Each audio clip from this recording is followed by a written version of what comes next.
We have a special guest with us tonight, Chuti Tiu. She's an actor, writer, and producer, and we can't wait to hear her story. Man, Chuti, are you having a good time tonight? I am so impressed with the Downtown LA Film Festival. Seriously, they have pulled out all the stops. High quality filmmakers, parties, not to mention some of the liquor. So it's a lot of fun. Yeah. Well, I can't wait to hear about your films, So, and tell us a little bit about the film, please. Okay, so there is a twist, so I'm not going to give it away. No, please don't. Don't want to do that. No. But it kind of turns expectations on people's heads. That's something that I like to do in my work, and also my husband, who wrote and directed the film, that's what he likes to do as well. So initially, this is a clandestine relationship between just a man and a woman. And you see how, they communicate and how things are developing, and you think it is going on one track. And then you realize there are a few twists that you had no idea were involved. Wow. Yeah. Whoa. Can't wait to see it. Yes. And if I just may say so, it has to do with social justice, which I think is also very important. Powerful. Yeah, very, very Wow. much so. You Nice. think that, this is just going to be a simple relationship film. And really it has more to do with, okay, what's going on in the world and what can we do to stop it? Wow, there you go. And your husband is Oscar. How is it working together? Please share with us a little bit of that experience. Okay, so Oscar loves to say this, that the only time I listen to him is when we're on set and he's directing me. And he's the director. I'm the boss today. You are listening. Wow. That's right. Surprisingly, you're listening. Yes, exactly. And at home, I'm like, hey, did you do this? Honey, did you do this? Yeah. Honey, did you do this? Yeah, that's my wife. Maybe I gotta get into directing. That's right. Maybe she'll listen. Right. But actually, I feel truly blessed because working with someone that you know, love, and respect. Yes. Really, Yes. and he and I have a shortcut in terms of communication. In terms of, he doesn't have to explain himself sometimes. He'll be like, that thing? I'm like, you're absolutely right. Say no more. I know what he's talking about. And then we also both know each other's strengths and weaknesses. Okay. So, he knows that I have certain habits sometimes. And he'll be like, honey, can you pull back on XYZ? I'm like, no problem. Or I might say something to him like, I think you don't need to be so controlling on this. You can let this one go. And he knows that I'm doing it only from a helping point of view, a supportive point of view. Not like I'm trying to take control away, because he is the director, Yeah, no, but it's beautiful to listen to each other and have that relationship and Absolutely. be open to that. It is Because really you a blessing. are a couple at the end of the day of all these hats we wear, and then you go home together and then you're like, honey this, honey that, so you guys gotta hear each other out. Exactly. And then when you go home, it's like, okay, who gets the back rub first? You know what I mean? It's like, okay, you give me one, I'll give you one, and we're set. Yeah. Exactly. Oh, wow, beautiful, cool. That's the way it got to go. Yep. And you have 3 roles. What's your favorite? Okay. So, as an actor, what I find amazing is, I think that one for me is the most, I love the most because I feel like I get to embody anybody whose journey I've been blessed to tell and share with the world. Wow. And so it's almost like a calling where I cannot judge this person, this character that I've been called to play. I get to tell their story and take my ego out of it, and I love that so much, because for me as a person, it challenges me to grow. I see. I cannot judge. I cannot be holier than thou, like to my character. Yeah. Now, as a writer, I love it as well, but it gets a little bit more complicated because now you have 15, 20 different characters whose lives that you're trying to weave together and make sure you have their different voices. So for me, sometimes I feel a little bit of a brain overload. Oh, and then you have the ability to change it too, because you have that power as an actor, I believe, they wrote it for you. You have no choice. Yes, But yes. when you're the writer, you know, what do you? Right? That is exactly it. That is Yeah. exactly it. Oh my I goodness. love that power when you're writing something that you get to act in. That is Yeah. a special symbiosis right there. Yeah. But when you're just plain writing, sometimes you don't know if you are going to be blessed with the opportunity to That's portray this story. So yeah, I'm actually working on a pilot right now, and it's oof. Tell us about it. Yeah. What is it? Yeah, it's. I mean, it's in its early drafts, but it is definitely a drama with comedic elements. But let's just say it's a family drama, but there's a lot of flashback in terms of what immigrants go through moving to this country. I'm first generation born American. Okay. So what's really amazing is that more and more different cultures and different backgrounds are being respected and celebrated. Yeah. Awesome. But Yeah, really, yeah. that's something that I think is definitely more new. If you look at decades before, Oh, yeah. it's all about blend in. Yeah. My generation, my parents, and I'm ashamed to say it, but I am not truly bilingual in anything. I speak English, yay. Yo hablo un poquitito español. Oh. And 我说一点点中华. I speak a little Chinese, even less Tagalog, Bisaya, because my parents wanted me and my siblings to assimilate, to blend in, Yeah. to be respected as American citizens. Yeah. So that's, Yeah. I think there's a lot of people that grapple with that. Yeah. No, based on what they live. Yes. Yeah, because hands down to social media, right? That's what gave us this whole the phones in your face kind of deal, where man, you gotta accept everyone or what. That's exactly it. Right? That is exactly Yeah, it. but our parents, grandparents, they didn't grow up with that, so they're used to the old way, where it's you gotta blend in, like you said.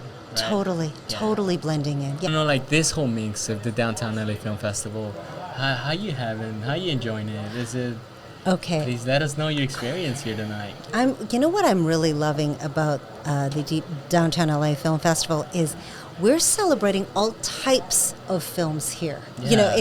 It's not any particular ethnicity or vibe or what have you. I just saw an amazing documentary tonight called oh my gosh, The Art of Rebellion, about the Oh, wow. yeah. I'm so inspired about the graphic artist, mural artist Lydia Emily, and it's directed by Libby Spears, and I was blown away. And it's just great to be amongst fellow filmmakers who are passionate about getting out a really good message about open-mindedness, about having hope, about changing the world in your own corner. Wow, The Art of Rebellion, huh? Yeah. You gotta check that out. Definitely. Wow. And it premiered today? Tonight. Oh, It wow, there you premiered go. tonight, so I'm Cool. sure we'll get distribution, and Yeah. keep an eye out for it. Let's keep an eye on that. Tomorrow, the anthology of films called COVID-19 Sins and Virtues premieres at 3:30 p.m. and that's in Theater 12. And there you go. and Oscar and I are one of 14 sets of filmmakers to have directed, written, and produced one of the segments. And so our segment I wrote and produced. Now here's what happened. It happened during the heaviest times of lockdown during the pandemic. So what happened was we were only allowed to do it ourselves with the phones/cameras that we had on hand. We Wow. could not outsource anything, so we had to do it all Yeah. ourselves. Everything was closed. Yes, absolutely. And it was kind of crazy. It's okay, I guess I'm going to teach myself Adobe Premiere Pro. Now Oscar's directing. We are both camera operators and sound and everything. And that gave me a little bird's eye view of what it's like to do every single piece. Changing hats. Right? Yeah. Changing and spinning those plates. Yeah. When sometimes as a producer, I just get to delegate. So it Yeah. gave me so much more respect. To see the perspective of every single individual job that takes to contribute to a film. But yeah, as a producer, I think it's very challenging to weigh being a producer and at the same time, let's say, an actor and be on set, because being a producer is a totally different hat. It's very business oriented, timeline oriented, sometimes budget and finances oriented, and you don't want to think those things when you're an actor. So you need to. It's almost like you. It's like a. I don't know, a gear. I'm thinking of a manual stick shift. Okay, now I'm in producer mode, and now I'm in actor mode. Yeah. Like, come on, let's get it going. But now I understand. Yeah, Okay, that cool. is exactly it. Yeah, that is exactly That's so it. awesome. Yeah. I started as an actor, so that's where I find the most affinity. But I think each hat requires a person to be a good storyteller. Okay. And be like, yeah, what yeah. what will best bring the story and make it come to fruition for the rest of the world. So, Wow. yeah. Oh, how cool. Man. What has been a memorable moment in the acting career? Oh, okay. Oh my goodness, there have been several actually. Please share Do you know with what? us One that I will give about something that was very recent. Actually, I was working on the set of Yellowstone, and I was working opposite Kelly Riley, who plays Beth Dutton, and she's an amazing actress. And what I found was, it's so wonderful when you find fellow artists, okay. Who they don't care. It's almost like you don't care about ego. Mm-hmm. You don't care about those silly types of, who's better, who has a better role, how do I look on camera? That kind of BS, honestly. Yeah. Okay. And really, how do you execute the most powerful story to move the story forward? And she was amazing. It was so wonderful. It's like a tennis match. Mm-hmm. You want someone, you volley, they volley. I'm not a tennis player, but this is what I visualize, right? I was going to say spike, but I think that happens in volleyball. Anyway, there's a tit for tat, going back and forth. Yeah, it's on your side now. Yeah, exactly. And what you want to do is to be able to play with someone, full out. So, it was an amazing experience. Oh, wow, nice. Yeah, you found that harmony. Yeah, exactly. Beautiful, and that's what you're looking for in everything. In everything, in every storytelling experience. That's what you want. Beautiful. Now, Chuti, where can we find you? Where can we follow you on social media, or is there a website? Absolutely. Well, on Instagram, I am just Chuti Tiu, or at Chuti Tiu. So it's CHUTITIU, and go ahead and message me. I won't necessarily answer immediately, but I get to my messages and respond and whatnot with advice, and sometimes just connecting, because we're all wanting to help each other pursue our respective dreams. Yes. I'm also the same on Facebook and also the same on LinkedIn. So, and actually also the same on Twitter, but I am almost never on Twitter. So, how you just have to pick your battles. Yeah, so, exactly. Mostly Instagram, Facebook, and LinkedIn. So. Wow, cool. Yeah. We'll definitely put those links down here so you guys can follow up. And, Chuti, it's been such a pleasure meeting you tonight. And, Likewise. Is there Mucho anything you gusto. want to tell us that, like the audience about what to look for in the future? You were telling me about that project. I really wanted to hear that.